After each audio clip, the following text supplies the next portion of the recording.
Congress party head quarters ఇక్కడ న్యూఢిల్లీలో inaugurate చేయడం జరిగింది.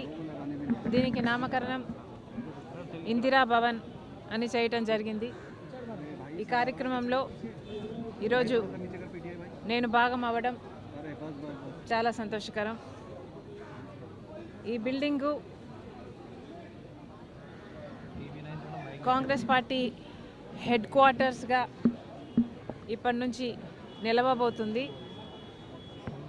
ఇది ఒక బిల్డింగ్ మాత్రమే కాదు, ఇటుకలతో కట్టింది కాదు అని ఈ బిల్డింగ్ లోపల చూస్తే ఎవరికైనా అర్థమవుతుంది. దీని లోపల కాంగ్రెస్ లెగసీని అంతా ఎంత వివరంగా దృశ్యాలతో చూపించగలరో అద్భుతంగా అందంగా చేయటం జరిగింది. ఇది కాంగ్రెస్ పార్టీ మ్యూజియం అని కూడా అనొచ్చేమో, అంత అద్భుతంగా చరిత్రనంతా కాంగ్రెస్ పార్టీ చరిత్రనంతా దీంట్లో పొందుపరచడం జరిగింది. అసలు లోపల భాగం చూస్తే ఎంత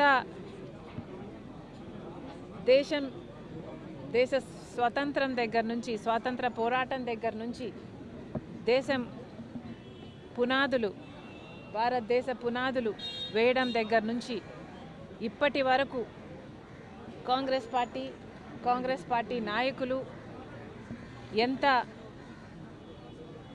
వారి శ్రమను, వారి రక్తాన్ని ధారపోసారో, ఎంతమంది ప్రాణ త్యాగాలు చేశారో, ఎంతమంది కాంగ్రెస్ యోధులు, కార్యకర్తలు అన్ని త్యాగాలు చేస్తే ఈ దేశానికి స్వతంత్రం వచ్చిందో, ఆ తర్వాత కూడా మన దేశానికి పునాదులు వేసి రాజ్యాంగాన్ని నిర్మించి ప్రపంచంలోనే అతిపెద్ద డెమోక్రటిక్ నేషన్గా ఈరోజు భారతదేశం నిలబడింది అంటే దీనికి అంతటికీ కారణం కాంగ్రెస్ పార్టీ.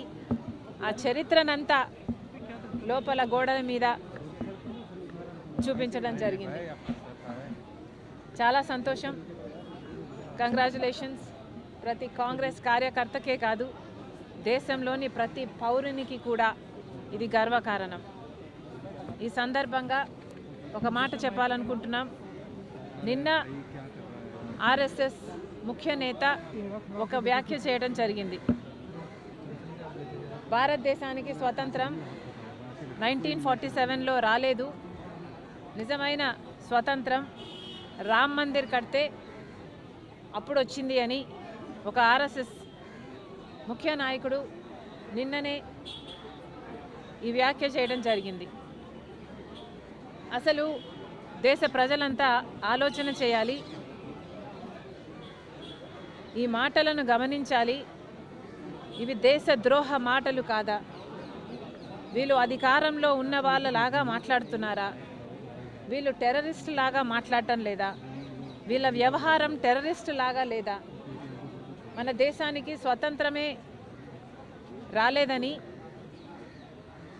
1947లో లాంటి వ్యాఖ్యలు చేస్తున్నారు. రామ్ మందిర్ కట్టినప్పుడే స్వతంత్రం వచ్చింది అని మాట్లాడుతున్నారంటే వీళ్ళ విజ్ఞత, వీళ్ళ ఆలోచన తీరు ఎలా ఉందో ప్రజలు గమనించాలి. నిజంగానే ఆర్ఎస్ఎస్ కానీ బీజేపీ వాళ్ళు కానీ స్వాతంత్రం కోసం పోరాటం చేసింది లేదు కాబట్టి వీళ్లకు స్వాతంత్రం 1947లో వచ్చింది అంటే నిజంగానే వీళ్ళకి ఆశ్చర్యం కలగడం సహజమే అనిపిస్తుంది.